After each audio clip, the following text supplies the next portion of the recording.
Número 6. Andrei Chikatilo. Historia.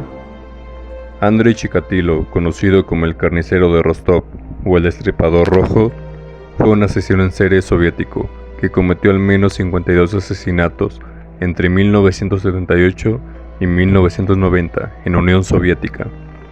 Su vida y crímenes han sido objeto de múltiples estudios y análisis debido a su brutalidad y la complejidad de su perfil psicológico.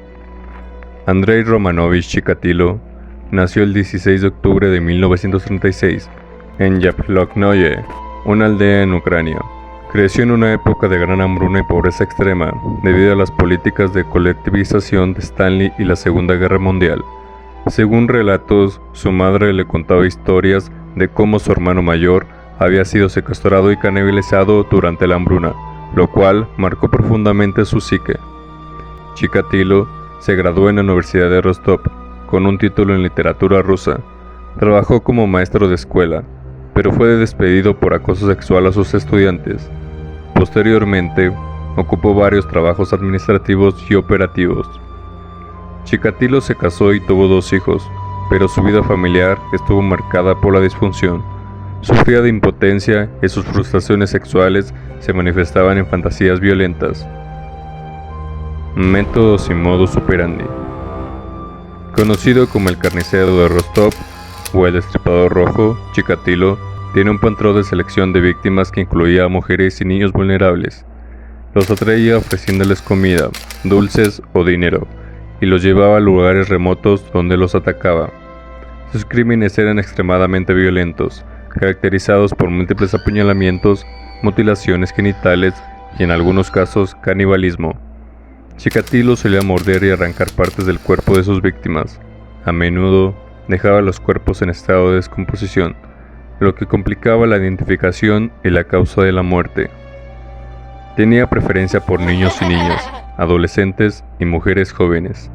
Las edades de sus víctimas oscilaban entre los 17 y 45 años. A comparación de otros asesinos, no mostraba una preferencia clara por características físicas específicas, pero muchas de sus víctimas eran de edad. Solía seleccionar a víctimas vulnerables como niños de la calle, huérfanos o mujeres que se encontraban solas y en situaciones de vulnerabilidad. Chikatilo utilizaba su apariencia inofensiva y su comportamiento afable para ganarse la confianza de sus víctimas. A menudo abordaba a sus víctimas en estaciones de tren, paradas de autobús o mercados, lugares donde las personas podían estar solas y necesitadas de ayuda. Fingía ser un amigo o figura de autoridad para atraer a las víctimas a áreas apartadas. Su capacidad para parecer confiable y su inteligencia le permitieron acercarse a las víctimas sin levantar sospechas. Llevaba a las víctimas a áreas rurales, bosques, terrenos baldíos o edificios abandonados. Estas ubicaciones eran estratégicamente seleccionadas para minimizar el riesgo de ser descubierto. Utilizaba el transporte público para desplazarse con las víctimas a lugares aislados, donde podía cometer sus crímenes sin interrupciones. Chikatilo sometía a sus víctimas a una tortura prolongada y sádica.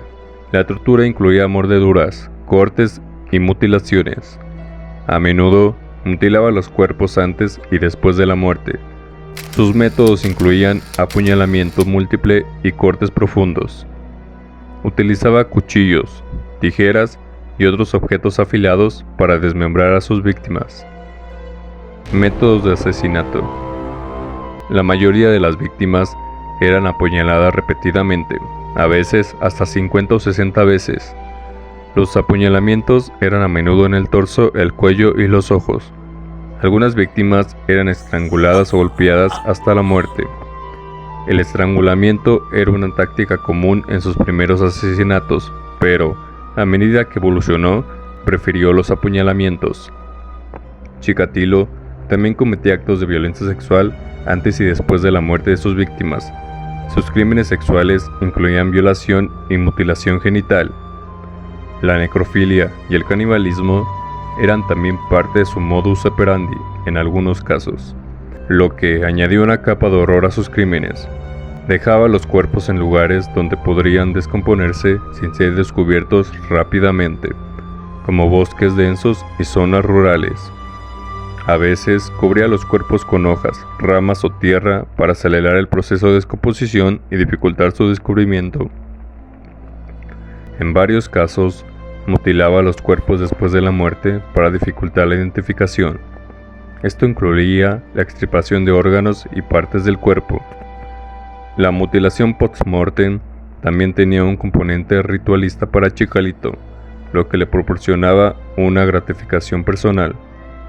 A lo largo de su carrera criminal, Chicalito variaba sus métodos para evitar ser atrapado, cambiaba de región y ajustaba sus técnicas de abordaje y asesinato.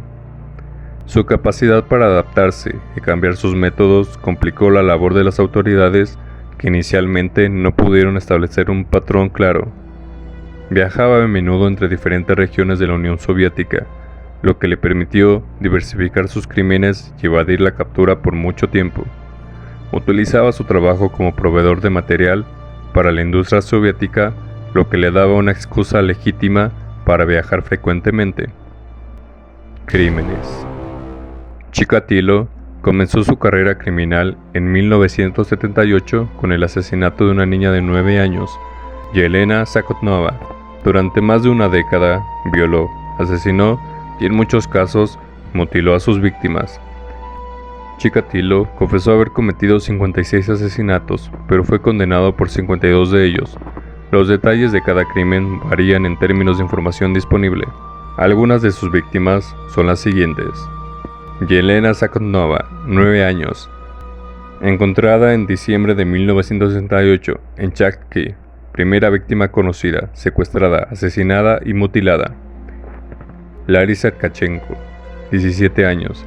Encontrada en septiembre de 1981 en Rostov, secuestrada, violada y asesinada. Lyubov Biryuk, 13 años. Encontrada en julio de 1982 en Rostov, secuestrada, asesinada y mutilada. Investigación y captura. La policía soviética, inicialmente, tuvo dificultades para atraparlo debido a la falta de experiencia en casos de asesinos en serie y errores de investigación. No fue hasta 1990 que Chikatilo fue arrestado después de ser detenido cerca de una estación de tren en Rostov, bajo sospecha de comportarse de manera sospechosa. Un detective lo relacionó con una serie de asesinatos tras analizar su comportamiento y antecedentes. Juicio y ejecución. Chikatilo confesó 56 asesinatos y fue declarado culpable de 52. Durante su juicio en 1992, su comportamiento errático y violento atrajo gran atención mediática. Fue condenado a muerte y ejecutado en 1994 por un disparo en la nuca. Legado. El caso de Chikatilo tuvo un gran impacto en la criminología y la psicología criminal en la ex Unión Soviética y a nivel mundial. Sus crímenes y la respuesta de las autoridades, eficiencias en la infraestructura policial de la época y llevaron a reformas significativas en los métodos de investigación de crímenes en serie. Andrei Chikatilo sigue siendo una figura infame en la historia de los crímenes, y su vida ha sido objeto de numerosos libros, documentales y análisis psicológicos. Período de actividad 1978-1990.